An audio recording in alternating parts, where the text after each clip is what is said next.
అందరికీ నమస్తే అండి. పిసిసి అధ్యక్షురాలు షర్మిల గారు ఆంధ్రప్రదేశ్ ప్రభుత్వ వైఫల్యాల మీద చాలా స్పష్టంగా కొన్ని కామెంట్స్ చేస్తున్నారు.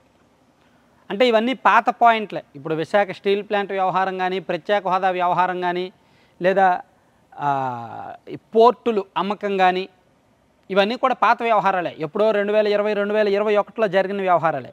కానీ షర్మిల గారు ఇప్పుడు చెప్పడం వలన దానికి కొత్త పొలిటికల్ ఫ్లేవర్ వచ్చింది.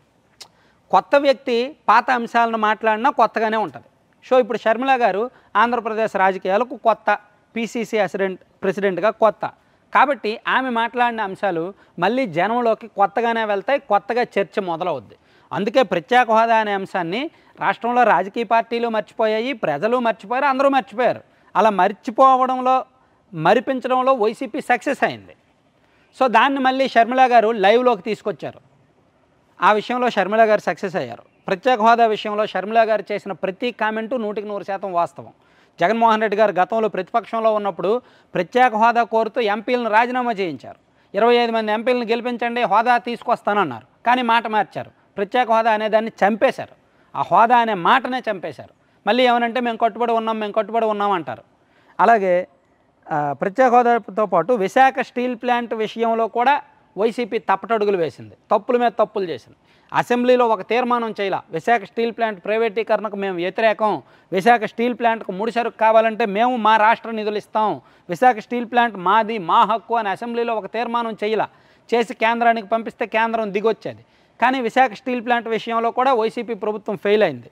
అది ఇప్పుడు ఆ అంశాన్ని కొత్తగా షర్మిల గారు తెర మీదకి తీసుకొచ్చారు. అది పాత అంశమే, పాత సబ్జెక్టే. కానీ షర్మిల గారు మాట్లాడడం వల్ల కొత్తగా ఉంది. మళ్ళీ జనం దాన్ని చర్చించుకుంటున్నారు. సో ఆమె చెప్పింది పచ్చి నిజం. అన్నిటికంటే ముఖ్యంగా ఒక వ్యాలిడ్ పాయింట్ ఏంటంటే, రాష్ట్రంలో తీర ప్రాంతంలో ఉన్న పోర్టులు అదానీ గారికి ఇచ్చేసాం మనం. తీర ప్రాంతంలో ఉన్న పోర్టుల్లో ప్రభుత్వ వాటా ఉండేది. కృష్ణపట్నం పోర్టు కావచ్చు, గంగవరం పోర్టు కావచ్చు, ఇంకొన్ని పోర్టులు ప్రభుత్వ వాటా ఉండేది. ఇప్పుడు ఆ ప్రభుత్వ వాటా వదులుకొని అదానీ గారికి పూర్తిగా అమ్మేశారు. ఎంత విలువైన పోర్టులు ఎంతకు అమ్మారు అనేది ఎవరైనా చెప్పారా? చెప్పలా. సో ఇప్పుడు షర్మిల గారు చెప్పారు, 1000 కోట్ల విలువైన పోర్టులను 600 కోట్లకు అమ్మేశారు అనేది. సో షర్మిల గారు చాలా వ్యాలిడ్ పాయింట్స్ మాట్లాడుతున్నారు. బహుశా అందుకేనేమో షర్మిల గారిని వైసీపీ ఎక్కువ టార్గెట్ చేస్తుంది. షర్మిల గారి మీద కూడా క్యారెక్టర్ అసాసినేషన్ చేస్తున్నారు. వ్యక్తిత్వ హరణకు పాల్పడుతున్నారు. వ్యక్తిగతంగా ఆమెను టార్గెట్ చేస్తున్నారు. ఆమె ఒక చెల్లి, ఆమె ఒక మహిళ, ఆమె ఎంతైనా తన పార్టీ పెద్దకు చెల్లి, ఎంతైనా తన పార్టీ పునాదుల నిర్మాణంలో ఆమె పాత్ర కూడా ఉంది అనేది కూడా వైసీపీ వాళ్ళు మర్చిపోయి ఆమెను చాలా దారుణంగా సోషల్ మీడియాలో తిడుతున్నారు. కానీ ఆమె మాత్రం వెనకడుగు వేయట్లా. చాలా వ్యాలిడ్ పాయింట్లు. 600 కోట్ల కోసం గంగవరం పోర్టును అదానికి కట్టబెట్టారు. వైకాపా ప్రభుత్వం పెద్ద దొంగ.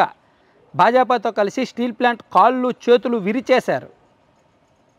వైఎస్ ఉన్నప్పుడు ప్లాంట్లో ఉత్పత్తిని 3000 మెట్రిక్ టన్నుల నుంచి 7.5 మెట్రిక్ టన్నులకు తీసుకెళ్లారు.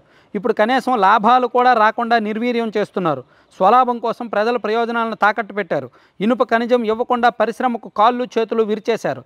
కాంగ్రెస్ అగ్రనేత రాహుల్ గాంధీ నేతృత్వంలో ఉక్కు కర్మాగారం ప్రైవేటు పరం కాకుండా చూసి నిర్వాసితులు, కార్మికులకు అండగా ఉంటాం అని షర్మిల గారు చెప్పారన్నమాట. అలాగే ఆంధ్రప్రదేశ్కు ప్రత్యేక హోదా కోసం నిరాహార దీక్షను చేసిన వైఎస్ జగన్ సీఎం అయ్యాక ఏం చేస్తున్నారు అని కూడా ఆమె ప్రశ్నించారు.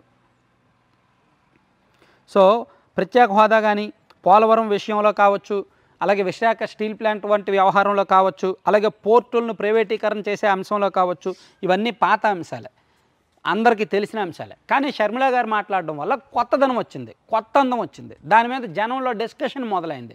ఇప్పుడు మళ్ళీ ప్రత్యేక హోదా మీద తెలుగుదేశం పార్టీయో వైసీపీయో తమ వెర్షన్ చెప్పాల్సిన పరిస్థితి వచ్చింది. సో ఆ విషయంలో షర్మిల గారు సక్సెస్ అయ్యారు. ఖచ్చితంగా షర్మిల గారు మాట్లాడిన ప్రతి పాయింట్ వ్యాలిడ్ పాయింట్. అందుకే వైసీపీ కూడా భయపడుతుంది. షర్మిల గారు ఇంటర్నల్గా చాలా సైలెంట్గా వైసీపీని డ్యామేజ్ చేస్తున్నారు. అందుకే వైసీపీ కూడా షర్మిల గారు అంటే భయపడుతోంది. షర్మిల గారికి కౌంటర్ ఇవ్వడం, వ్యక్తిత్వ హరణం చేయడం చేస్తున్నారన్నమాట.